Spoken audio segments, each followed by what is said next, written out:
Hello and welcome to Coastin With Quayz. I am Mark, aka Quayz. Before we get into the bulk of this video, if you could do me a huge favor and subscribe to the channel. I'm currently trying to get to 1,000 subs, so every sub helps. And after you watch the video, like it if you enjoyed it, and let me know in the comments what you think. Because today, I'm going to be talking about an unfixable coaster at Canada's Wonderland. Of course, I'm talking about Flight Deck. Is it unfixable? Maybe by the end of this video, we can decide together. So what I want to do is talk a little bit about what Flight Deck is and what's happening with it at Canada's Wonderland.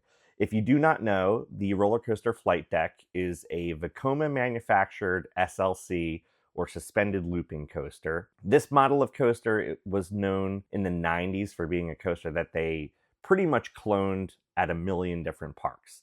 So every time this coaster went up at a park, it was exactly the same as the other ones. At Canada's Wonderland, they decided recently that they are going to refurbish this ride, retheme this ride, and change the name to the Daredeviler. It's going to be fixing up some welds, repainting it, retheming it, and then also getting some new trains on it.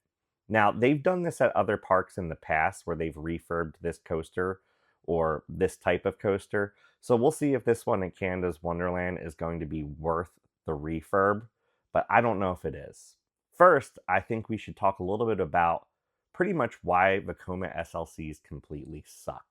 If you've ever been on an SLC before, you might know that they're referred to as Vekoma hang and bangs because many times as you're going through its course, your head is just knocking all over the place. They're really uncomfortable. They're really rough. And quite frankly, as I mentioned, because it's cloned again and again, they're really not very unique.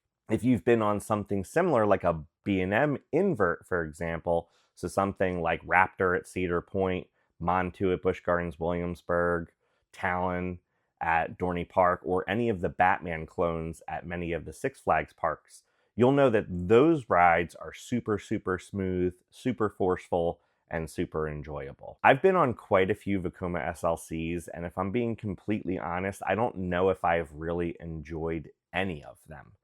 I think I generally just ride them because, quite frankly, you can say that you've gotten the coaster credit, and as an enthusiast, we all know that our coaster credit number is something that matters.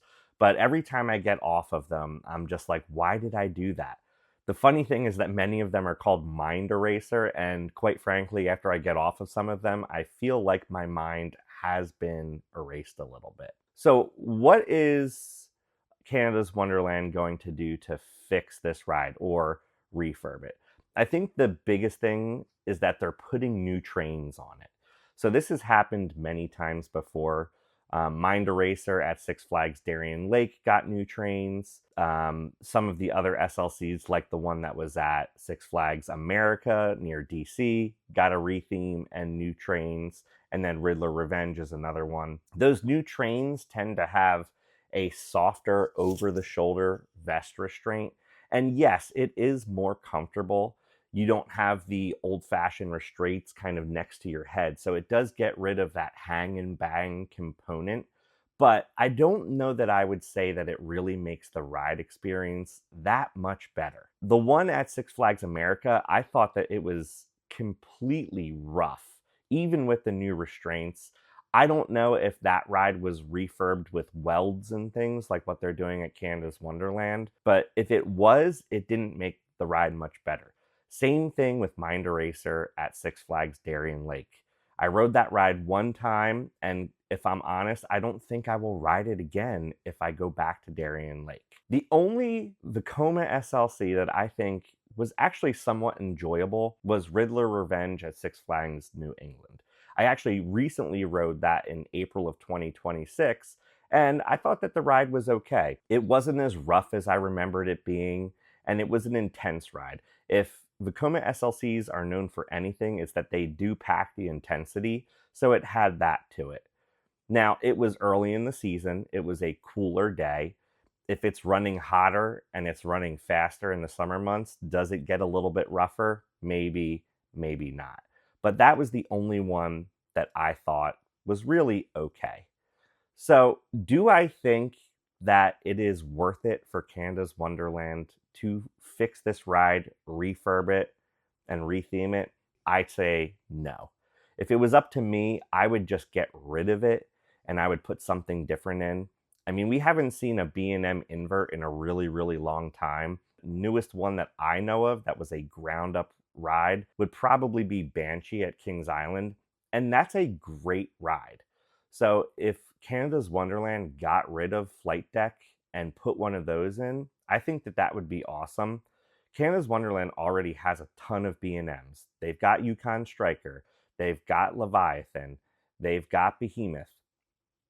So adding another B&M would really kind of round out that lineup, and I think it would be a great fit. Plus, Canada's Wonderland gets a ton of attendance. It's not like this park doesn't have the money.